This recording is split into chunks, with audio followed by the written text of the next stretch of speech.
Graças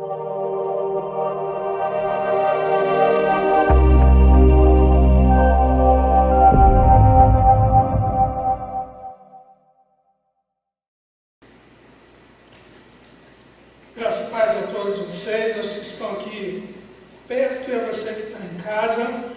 Sejam muito bem-vindos, a gente louvou e bendizer o nome do nosso Deus. Adoramos ao Senhor e agora vamos ouvir da sua palavra. Hoje a gente vai conversar sobre um assunto que a maioria dos cristãos, ou quase todos, não gostam de conversar. Geralmente algumas pessoas acham que até falar sobre isso é como se você estivesse pecando, como se você estivesse fazendo algo errado. Mas em tempos de pandemia, ou quando a gente passa por tribulação, ou quando a gente passa por dificuldades na vida, mesmo que a gente não queira admitir, nós sentimos alguns problemas. E que problema é esse? Ele é a dúvida, a falta de fé ou a indecisão. Para que a gente possa compreender melhor, hoje eu quero conversar com vocês sobre a história de um pai. Um pai que sofria muito com a dor do seu filho, com a dificuldade do seu filho. O demônio estava tomando posse do seu filho, ele passava por problemas muito graves. E Marcos registrou essa história. Então, você que está em casa, a pessoa que está aqui tomando um cafezinho enquanto olha a mensagem, vamos abrir a Bíblia em Marcos capítulo 9, versos 15 até o 29, cultuando ao Senhor. Eles podem, que vocês estão em casa, tomar vontade no lar, então a galera aqui tem que ter vontade um pouquinho também.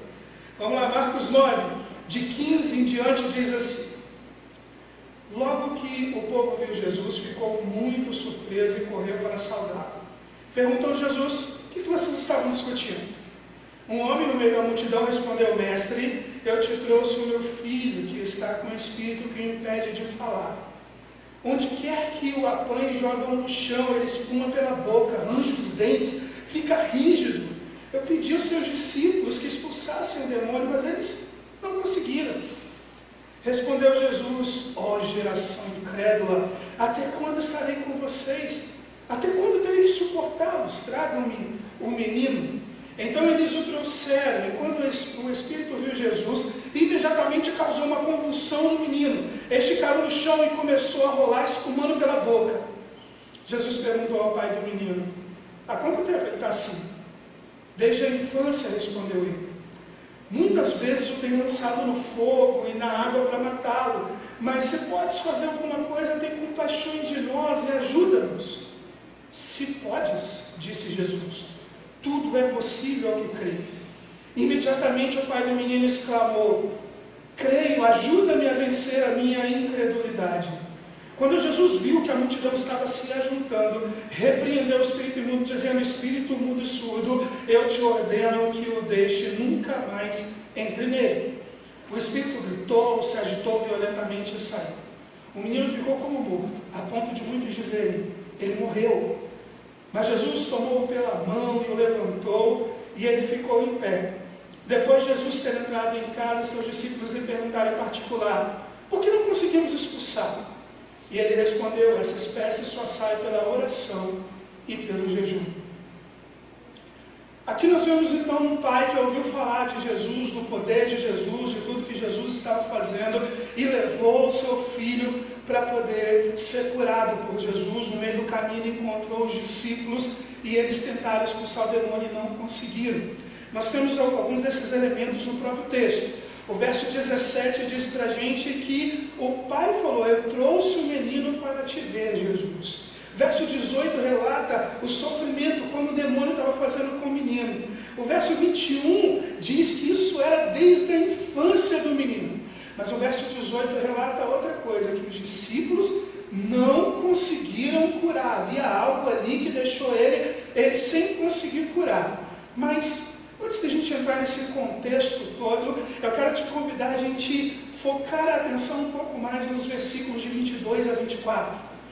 Os versos que dizem: muitas vezes eu tenho lançado no fogo e na água para matá-lo, mas se podes fazer alguma coisa, tem compaixão, ajuda-nos. E Jesus responde: se podes, tudo é possível que crê. E imediatamente então o pai diz: creio, Ajuda-me a vencer a minha incredulidade. Aliás, esse é o tema da mensagem de hoje.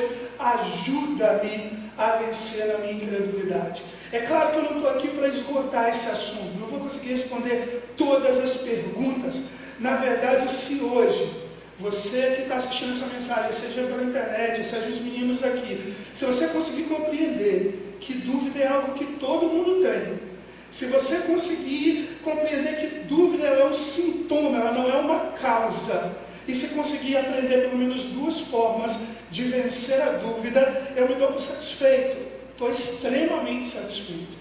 E eu sei que o único que pode fazer com que a gente entenda isso juntos é o Espírito Santo de Deus. Então eu convido vocês a orar e nós vamos pedir que o Espírito Santo nos revele as verdades da palavra. Pai de amor, Deus grandioso, supremo, Senhor, nós te agradecemos, ó Pai Celeste, por estarmos aqui.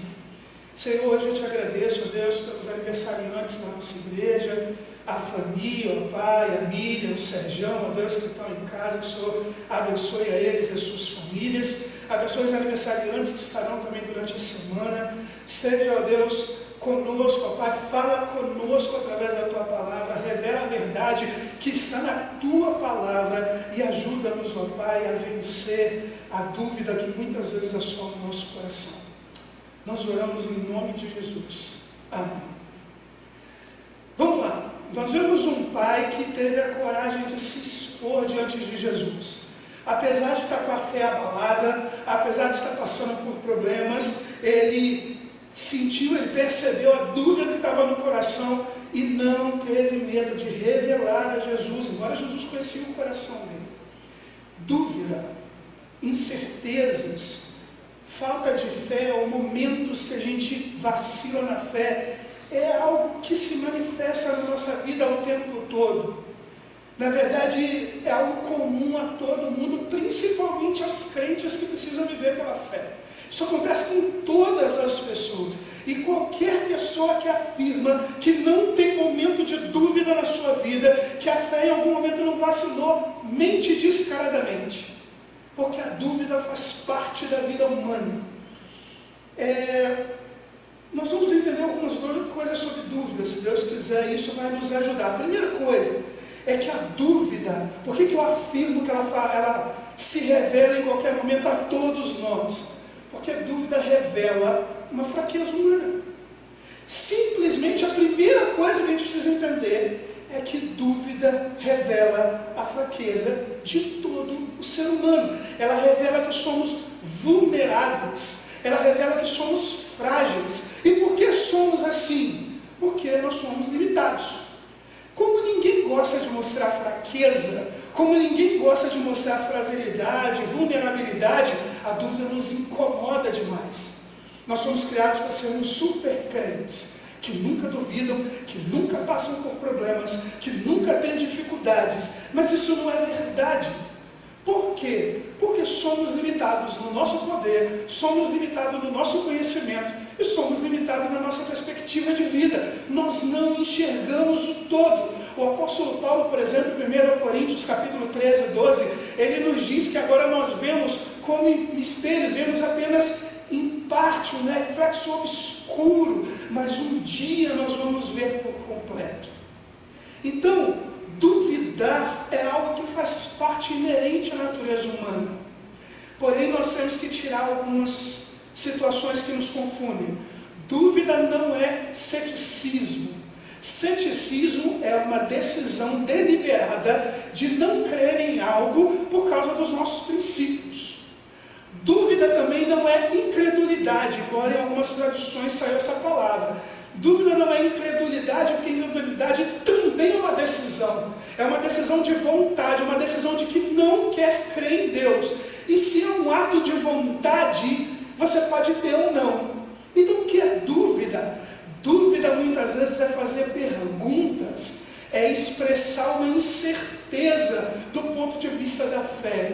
E no momento principalmente em que nós passamos alguma dificuldade, ou vemos alguém passar alguma dificuldade, ou algo muito ruim acontece, é natural que essas perguntas de incerteza cheguem à nossa mente, ao nosso coração.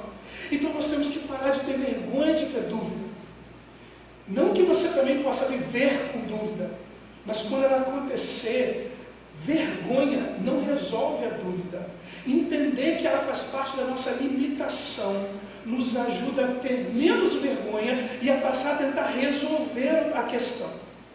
O profeta Isaías, por exemplo, em Isaías capítulo 40, verso 12, ele diz que nós somos como gafanhotos. Deus criou o universo, ele é imenso e nós somos gafanhotos. Imagina essa cena, um gafanhoto, você pequenininho, tentando entender todo o universo. Assim somos nós.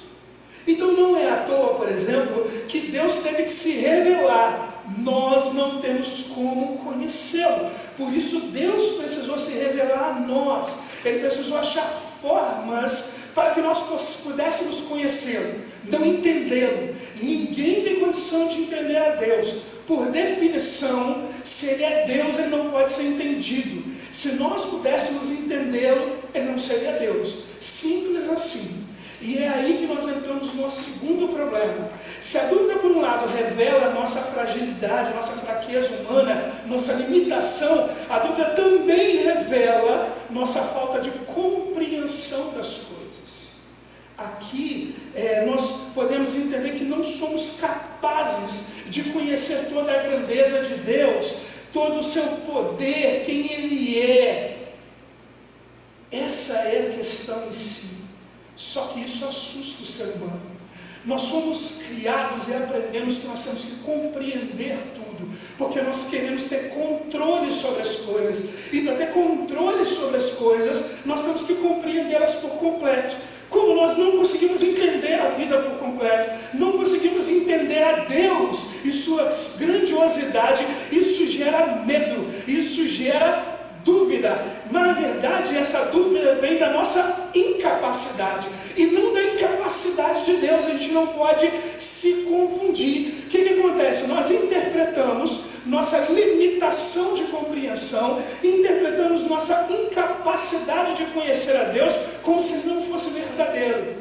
Se eu não posso compreendê-lo, ele não é verdadeiro. Aliás, isso é usado muito pelos ateus. Eles dizem que se eles não podem provar algo, aquele algo não existe. Isso acontece, na verdade, pela incapacidade de provar, e não porque Deus não existe. Porque eles também nunca conseguiram provar que Deus não existe. Então, na nossa limitação, nós precisamos, ela causa em nós uma ansiedade, ela causa em nós um medo, um estresse, e isso vai ser manifesto na dúvida. De novo, por isso que Deus teve que usar diversos meios para poder se revelar a nós. Por exemplo, Tomás de Aquino, no século XIII, disse: Deus foi obrigado a falar conosco através de imagens e analogias por causa da nossa fraqueza intelectual. Nossa mente não é suficiente para poder compreender Deus.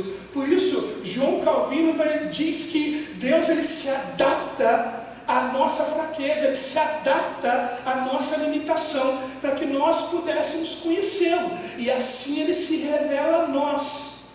Essa falta de compreensão é que vai se demonstrar na nossa dúvida. Como aquele pai, ele não compreendia o que estava acontecendo com o filho, ele lutava com o que estava acontecendo com o filho, aí eles foram os discípulos não conseguiram resolver, e aí ele ficou ainda com mais dúvida.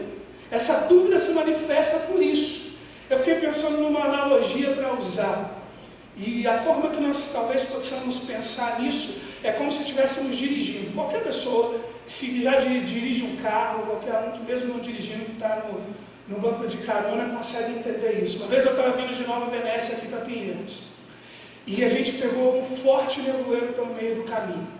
Lembro que eu e Thaís, a gente ficou um pouco preocupado, porque nós não conseguimos enxergar praticamente nada na frente do farol do carro.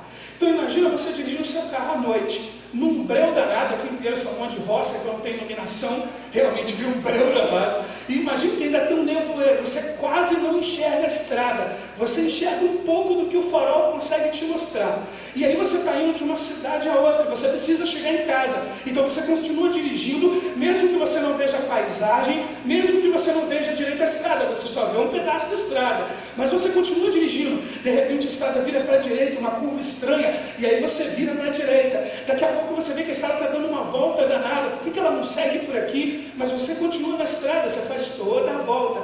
Depois tem outros caminhos estranhos, desvios, e você vai seguindo a estrada até que você chegue em casa. E aí você relaxa, cheguei em casa. Você não compreendeu a estrada. Você não entendeu, você não viu a paisagem, você não entendeu o porquê das curvas, você não entendeu o porquê da volta, você não entendeu o porquê do desvio, mas você chegou em segurança na sua casa. Vamos imaginar que no dia seguinte você voltasse para o mesmo lugar e pegasse a mesma estrada, só que agora com sol, e você consegue enxergar tudo. E aí, de repente, você vai perceber que aquela volta que você teve que dar é porque um pedaço da estrada caiu, teve uma cratera, e se você tivesse continuado reto, você teria caído ali.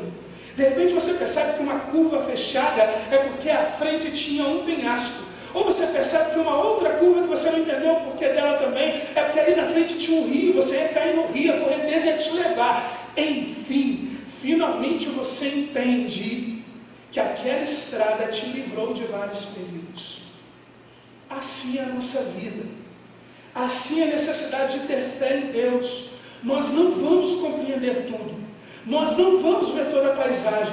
Nós não vamos enxergar a estrada como um todo. Quando acontecem tribulações, problemas e dificuldades, quando nosso casamento é atingido, quando nós somos atingidos, quando uma doença chega à nossa vida, ou seja o que for, nós não entendemos o porquê. Nós não entendemos o porquê das dificuldades, nós não entendemos o porquê dos desvios, porque nós não conseguimos ver todo o caminho, mas nós podemos fazê-lo em segurança, não para ver tudo, mas para chegar ao nosso destino. E no caso de alguém que crê verdadeiramente em Deus, esse destino é o céu. Vamos voltar a Paulo? Olha o que Paulo diz. Agora, pois, vemos apenas um reflexo obscuro, como que um espelho, mas então veremos face a face. Agora eu conheço em parte, então eu conhecerei plenamente, da mesma forma como sou plenamente conhecido. É a mesma coisa, é como a estrada que você passou de noite e não viu nada. E depois a estrada que você voltou com o sol e conseguiu ver ela inteira. Nós, enquanto estivermos nessa terra, andamos como uma estrada nebulosa e escura. Mas quando o nosso Salvador voltar, quando estivermos com Ele, aí é que será revelado as coisas e poderemos compreender por que Deus quis fazer cada uma dessas coisas. Por que cada coisa aconteceu? Porque ela faz parte do grande plano de Deus. Então é necessário que nós confiemos em Deus na estrada da vida, assim como confiamos em seguir uma determinada estrada e as placas da estrada quando temos que chegar até o nosso ponto de chegada, seja a casa, seja trabalho ou o que for. Outra coisa importante que nós precisamos aprender sobre a dúvida, que ela não apenas revela fraqueza, ela não apenas revela falta de conhecimento. A dúvida, ela revela que alguns traumas da nossa vida, do nosso passado, nos atrapalham às vezes a entender. Eu mostrei 2 pontos dessa dúvida, todo mundo sente, mas vamos voltar ao texto. Vamos entender agora esse terceiro ponto, ou seja, que ela revela traumas do passado. O texto nos diz que esse pai fala para Jesus que ele pediu os discípulos para que expulsasse o espírito, mas eles não haviam conseguido. O texto também diz assim: mestre, eu te trouxe o meu filho que está com o espírito imundo. O texto diz para nós que Jesus perguntou quanto tempo, ele falou assim, desde a infância, desde que ele era pequeno. E o texto revela para nós o pai dizendo: mas você pode fazer alguma coisa, tem compaixão de nós e ajuda-nos. É claro, hoje que a gente lê o texto, que a gente sabe tudo que Jesus fez e tudo mais, seria fácil julgar esse pai. Mas na época dele, a coisa era bem diferente. Ele não sabia exatamente quem Jesus era. Ele vinha de um passado, de uma dificuldade. Então é muito fácil julgar uma pessoa quando ela revela que está no momento da fé abalada, no momento de dúvida, no momento de incerteza, no momento em que ela está fazendo muitas perguntas e que ela não está encontrando as respostas. E é por isso que muita gente vive na igreja com dúvida. Muita gente vive na igreja cheio de dificuldades e não admite, e não resolve o problema. Não admite porque tem medo de ser julgado. Por quê? Porque muitas pessoas agem com hipocrisia, como se não sentissem dúvida também. Essa é a questão que nós temos que aprender a encarar. Encarar nossas fraquezas. Deixar a hipocrisia de lado. Todo mundo passa por dúvida em algum momento. Por quê? Porque a dúvida é uma fragilidade humana, ela faz parte da vida humana. Porque dúvida é uma limitação de compreender, a gente não compreende tudo. Então em algum momento todo mundo vai passar pela dúvida. Nós precisamos aprender então a ter um olhar de misericórdia, para que todos possam expressar sua dúvida quando a sentir, para que todos possam ter um problema resolvido. A dúvida, ela também pode vir por causa dessas experiências traumáticas do passado. No verso 21, o pai diz, o menino está com problema desde a sua infância. Esse pai estava lutando durante anos, ele não encontrava uma solução. É plausível que ele tenha dúvida. É natural que agora ele sinta dificuldade em crer que aquilo poderia ser resolvido. Vamos imaginar uma cena, uma pessoa tem um pai muito ruim, um pai que fez mal, que batia de uma forma exagerada, enfim, um pai muito ruim, cresceu doido para sair de casa. Essa pessoa cresce, quando finalmente ela consegue sair de casa, para ela é uma libertação, porque ela não suportava mais viver com aquele pai. E ela se converte. E na igreja ela vai escutar que Deus é Pai. A Bíblia diz que Deus é Pai. É lógico que essa pessoa terá dificuldade de receber o amor de Deus como de um pai, pelo que ela passou na vida dela. Podemos imaginar uma outra pessoa, uma pessoa que teve que lutar muito na vida. Aliás, esse é um problema que eu tenho muito. Ter que lutar muito, ter que se resolver, não ter com quem recorrer. E essa pessoa começa a se tornar muito autossuficiente. Um dia ela se converte e agora ela descobre que ela precisa aprender a depender de Deus. Essa pessoa terá dificuldade em exercer a sua fé em dependência de Deus. Ou uma pessoa que de repente viveu a vida com pais omissos, fez o que quis, a hora que quis, não estava nem aí, a hora que vai, a hora que vem, a hora que chega, fez o que deixou de fazer. E os pais acharam bonitinho que não tinha que ficar cobrando o filho. Essa pessoa cresce, um dia ela se converte. E aí ela descobre que ela vai ter que prestar contas a Deus. E ela vai ter dificuldade de ter o desenvolvimento da fé e prestar contas a Deus. Entendam, todas as nossas experiências do passado e atuais, todos os traumas da vida, eles influenciam na nossa fé e geram dúvidas. No caso desse pai, além de estar com o filho doente, o verso 18 revelou para a gente uma coisa, quer dizer assim, Jesus, eu pedi aos seus discípulos que expulsassem o demônio, mas eles não conseguiram. Então, além de todas as experiências acumuladas de vida ruim, esse pai pediu aos discípulos de Jesus, os representantes de Jesus, para que pudessem expulsar aquele espírito ruim, e eles não conseguiram. Enfim, ele tinha todos os motivos para agora duvidar que Jesus seria capaz de fazer isso. Ele teria todos os motivos para ter dificuldade de exercer a fé no nível que Jesus esperava dele. Isso realmente seria complicado. Então, um ponto importante que a gente tem que pensar isso. Há 3 coisas, pelo menos, nas nossas experiências de vida. Tem mais, mas como eu disse, eu estou limitando bastante as coisas. Pelo menos 3 coisas da nossa experiência de vida que influenciam diretamente na nossa fé. A primeira delas é a pressão cultural. Queridos, nós vivemos numa cultura que é totalmente anticristã. Ela é anti a fé cristã. Tem pessoas que acham que é absolutamente ridículo que você acredite num Deus, que você ore a esse Deus, que você inclusive entregue um dízimo e tantas outras coisas que os cristãos fazem pela confiança que tem em Deus. Nossa cultura pressiona quanto a isso.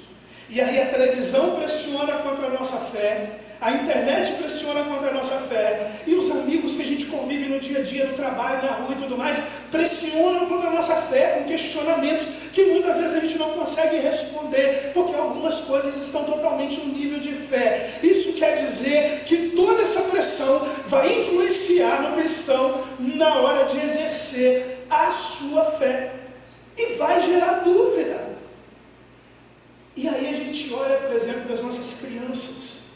Imagine a pressão numa criança, num adolescente, num jovem, nas suas escolas, nas suas universidades, por viver um estilo de vida muito diferente do estilo de vida do mundo.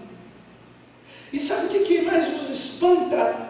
É que enquanto muitos adultos têm uma pressão, às vezes, menor do que a dos meninos, mas tem uma pressão no trabalho, tem a TV, tem não sei o quê, e acabam vivendo vidas mortas, porque querem ser aceitos no convívio social, julgam os meninos mais novos, porque eles não suportam a pressão. A hipocrisia também gera dúvida na nossa fé. O que isso acarreta em nós?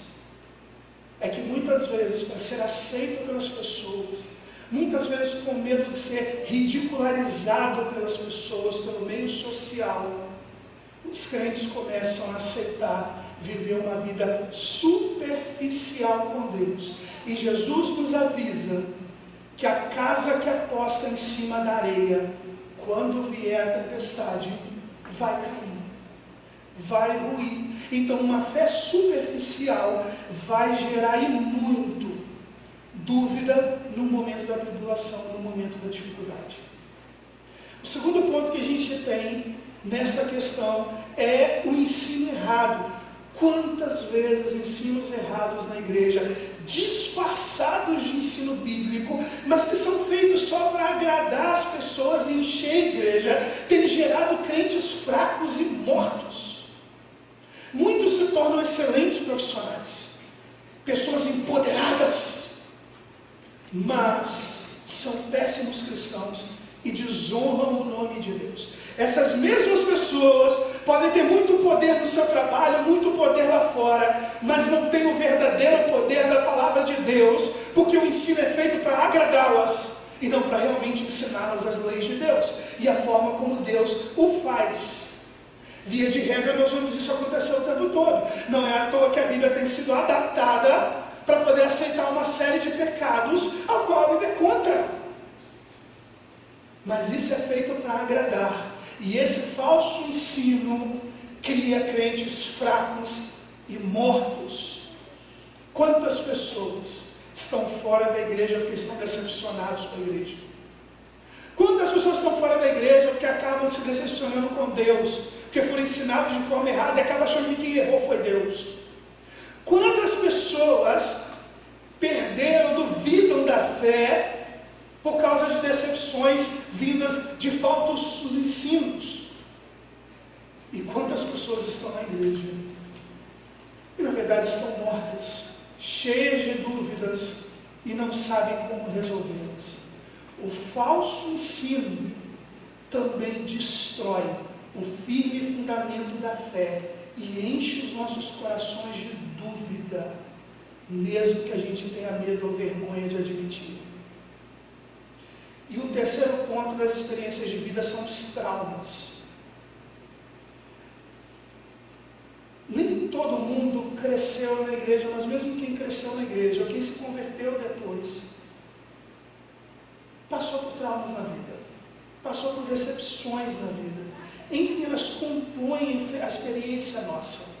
E ao compor essa experiência, se você já estava fora da igreja e voltou para a igreja, aquilo vai influenciar essa fé. Se você está na igreja e viu uma série de coisas quando você era pequeno, muitas das confusões que nós conhecemos de igreja, muitas vezes você cresceu com a ideia de que as pessoas são hipócritas. E, consequentemente, isso influencia na fé. Ou se você cresceu na igreja e admirava algumas pessoas e descobriu que muitos viviam em pecado, porque na verdade eram crentes mortos, isso influencia na fé. O que eu quero dizer com tudo isso que nós estudamos até aqui? É muito importante que você entenda: dúvida não é uma doença, dúvida é um sintoma. Vamos repetir? Dúvida não é a doença, ela não é a causa. Dúvida é um sintoma. E por que é importante, de suma importância, que você entenda isso? Por que é importante entender que ela não é doença, que ela é um sintoma? Porque, por exemplo, se você procura um médico e você está com febre, ele vai olhar a febre, que é um sintoma, e de repente ele vai verificar outros sintomas. Mas o médico dificilmente vai ficar preso aos sintomas. Ele não vai ficar cuidando de sintoma. Ele precisa, através dos sintomas, descobrir a causa e curar a causa. Porque se ele curar a causa, o sintoma desaparece automaticamente. A dúvida como sintoma é como uma febre. Se em vez de se preocupar só em curar a febre, você começa a se preocupar em descobrir a causa da febre e resolve a causa da febre, a febre vai embora. Então a dúvida, ela revela que tem algo errado na nossa fé. E se tem algo errado na nossa fé, nós precisamos ir na causa do erro e corrigir a causa do erro. Se nós compreendermos isso, nós vamos poder viver o que Jesus disse em Marcos 2,17. Ele diz: ouvindo isso, Jesus lhes disse: não são os que têm saúde que precisam de médico, mas sim os doentes. Eu não vim para chamar os justos, mas os pecadores. Esse princípio é muito interessante, porque se você entender que a dúvida é um sintoma, então você entende que está doente. Se eu estou doente, eu procuro médico. E que médico que eu procuro? Eu procuro o médico dos médicos, que é Jesus. Isso foi o que o pai do menino fez. Olha só, a Bíblia diz que ele disse: mas se podes fazer alguma coisa, tem compaixão de nós e ajuda-nos. Então Jesus diz para ele: se podes, tudo é possível que crê. E aí ele responde: creio, ajuda-me a vencer a minha incredulidade. Esse pai estava sendo confrontado pela dor do filho, que se tornou dor dele, de ver o filho dele sofrendo. Esse pai foi confrontado com Jesus por causa das suas dúvidas, e ao invés de ficar com vergonha, ao invés de negar, esse pai largou a vergonha e a arrogância de lado, e ele se entrega e reconhece: sim, estou doente, sim, eu preciso de ajuda para a fé. Por que isso é importante? Porque reconhecer o problema é o primeiro passo para a cura. Se eu reconheço o sintoma da dúvida, e através desse sintoma eu reconheço há um problema na minha fé, então eu posso daí por diante pedir ajuda e tomar algumas atitudes para poder resolver essa questão. A primeira coisa que você precisa fazer, e eu vou voltar a repetir, igualzinho com relação a uma febre: para de se preocupar com a dúvida. E por mais estranho que possa parecer, lembremos: um médico não fica preso nem se preocupa com o sintoma. Ele usa o sintoma para descobrir a causa. E ele trata a causa para o sintoma desaparecer. Se você fica preso na dúvida, se você fica o tempo todo remoendo a dúvida, se você fica com vergonha da dúvida, você só vai gerar mais dúvida. Você vai piorar ao invés de resolver. A dúvida se alimenta da própria dúvida, de você ficar ali preso nela, da sua vergonha, do seu medo. Então, ao olhar para a dúvida, você para de se preocupar com ela e procura olhar através da dúvida para poder identificar onde está o problema com a sua fé. Hoje, para essa mensagem não ficar muito longa, nós vamos conversar apenas sobre duas questões que podem te ajudar a curar bastante o problema da dúvida. Primeiro problema: deixe o isolamento. Não agora, porque a gente está no meio da Covid-19, então a gente tem que continuar em casa ainda. Mas deixe o isolamento no sentido espiritual da palavra. Como eu disse anteriormente, a cultura, a pressão popular, uma série de coisas, de pessoas que ridicularizam a fé, a TV, a internet, tudo isso joga uma pressão em cima do crente e causa dúvida na nossa vida. Então, como que nós podemos resolver? Às vezes até mesmo a convivência com algumas pessoas na igreja que se dizem cristãos, mas na verdade têm vidas falsas e mortas, causam dúvidas na nossa vida. E como é que a gente resolve? Primeiro passo: procura um pequeno grupo ou uma célula saudável. Mas entenda, não é qualquer pequeno grupo, nem qualquer célula. É um pequeno grupo ou célula saudável. Por quê? Porque você vai procurar um grupo de pessoas que verdadeiramente estão buscando a Cristo. Não são pessoas perfeitas. São pessoas que estão buscando a Jesus como você está buscando a Jesus. São pessoas que comungam da fé como você comunga da fé. São pessoas que você vai poder orar junto, que você vai poder estudar a Bíblia junto, que você vai poder compartilhar juntos seus problemas, suas dúvidas, e eles também vão compartilhar as deles. Juntos, vocês podem se ajudar a crescer. Então, primeiro, procure um pequeno grupo ou uma célula que possa te ajudar e que seja saudável. Segunda coisa, procure um discipulado saudável. Discipulado é algo muito importante, que é caminhar com alguém na fé. Mas você precisa procurar um crente saudável. Você precisa procurar ou um crente saudável, ou se não achar um crente saudável, você precisa procurar um crente que está tentando se tornar saudável, que está buscando realmente a presença de Deus. Porque o caminhar junto, lado a lado, em oração, em busca, isso vai ajudar você a superar os problemas da fé, os problemas da dúvida. Juntos vocês poderão crescer. E a terceira coisa, busque a comunhão com a igreja. É muito importante. Sozinho você não vence essa batalha. Sozinho não dá. Quantas pessoas às vezes vão para o hospital e um dos alimentos que ela tem é de saber que tem um monte de gente orando por elas. No início desse ano, quando eu estava na convenção batista, vi um missionário dizendo que ele estava preso, contando a história dele. Ele estava preso pelo pessoal do Islã, lá no Oriente Médio, e ele suportou a prisão, inclusive foi pregando o Evangelho, muita gente se converteu dentro da prisão, e ele dizia: eu suportei a prisão porque eu sabia que estava sendo sustentado em oração por muita gente fora dela.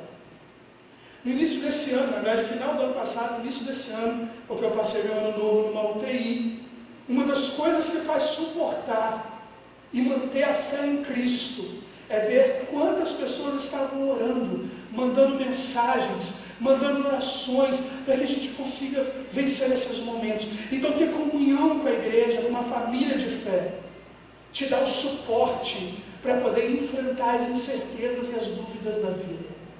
Mas, antes que você ache que isso veio da minha cabeça, quero mostrar para você que a própria Bíblia diz isso. Hebreus, capítulo 10, versos de 23 a 25, nos diz: apeguemo-nos com firmeza à esperança que professamos, pois aquele que prometeu é fiel. E consideremos-nos uns aos outros para incentivar-nos ao amor e às boas obras. Não deixemos de nos reunir como igreja, segundo o costume de alguns, mas encorajemos-nos uns aos outros, ainda mais quando vocês veem que se aproxima o dia. O texto diz diretamente: nós precisamos nos apegar uns aos outros, nós precisamos viver em comunhão, nós precisamos motivar um ao outro, ajudar um ao outro, crescermos juntos. E isso é o primeiro princípio para que você vença as dúvidas. Você não pode impedir que as dúvidas venham, elas vão vir. Mas se você estiver num pequeno grupo, se você estiver num discipulado, se você está realmente em comunhão com a igreja, tudo isso te ajudará a vencer a dúvida quando ela vier contra você. E o segundo ponto de hoje que eu vou parando nele é: aprofunde-se na fé. A dúvida costuma ser então um sintoma. Que sintoma? Um sintoma que você negligenciou a fé em algum momento ou em muitos momentos da sua vida. Esse é o ponto que a dúvida acaba nos revelando. Olha só o que Jesus falou para os discípulos. Nos versos de 28 e 29 diz assim: depois de Jesus ter entrado na casa, seus discípulos lhe perguntaram em particular: por que não conseguimos expulsá-lo? Ele respondeu: essa espécie só sai pela oração e pelo jejum. Talvez você, ao ver essa questão, pense assim: tá, mas oração e jejum? Será que eles tinham que fazer isso na hora? Será que estamos falando de oração e jejum na hora? Se oração e jejum fosse algo que os discípulos tinham que fazer na hora, quando esse pai chegou, os discípulos teriam que dizer assim: não, olha só, a gente precisa fazer oração e jejum. Então você volta amanhã, que aí hoje a gente já comeu, então já viu como é que foi a situação. Volta amanhã, que aí amanhã nós estaremos em jejum, estaremos em oração, e aí nós vamos poder orar pelo seu filho. Claro que não. Então Jesus não estava dizendo sobre o jejum e oração naquele momento. Ele estava dizendo que os discípulos estavam vivendo uma vida aquém do que deveriam. Eles deveriam estar em crescimento de fé o tempo todo, para que quando chegasse um momento como aquele, estivessem prontos para enfrentar o problema. O mesmo acontece conosco. Nós temos que nos aprofundar na fé, nós temos que crescer na fé, temos que parar de ser crente superficial, porque se a gente se aprofunda na fé, quando chega o momento da dúvida, quando chega o momento da dificuldade, quando chega o momento da tribulação, nós estamos prontos para enfrentá-los. A fé, ela não foi feita para ser tomada em doses homeopáticas. A fé precisa ser tomada em doses constantes e cavalares e sem nenhuma moderação. Você precisa mergulhar na fé completamente. E aqui cabe você reavaliar o seu tempo a sós com Deus, o seu tempo de leitura da palavra. Onde é que está a sua prioridade? Muita gente diz, mas eu não tenho tempo. Tem tempo para ver Facebook, tem tempo para ver WhatsApp, tem tempo para ver Instagram, tem tempo para ver filme, tem tempo para o seu trabalho, tem tempo para um monte de coisa. Vai me dizer que não tem tempo para Deus?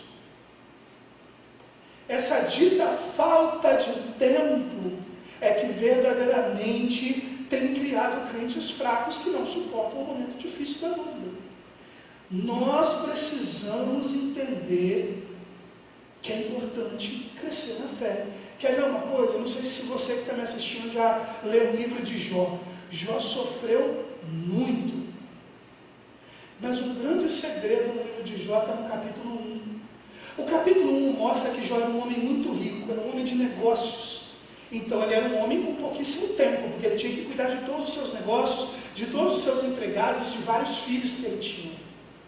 Mas o mesmo capítulo 1, logo nos primeiros versículos, revela que independente de tudo que Jó tinha que fazer, Jó não negligenciava o tempo com Deus. Jó fazia sacrifícios ao Senhor, Jó buscava a Deus. Aliás, o texto diz que Jó cuidava da fé dele e da fé dos filhos. Prestava sacrifício, inclusive, por causa dos filhos.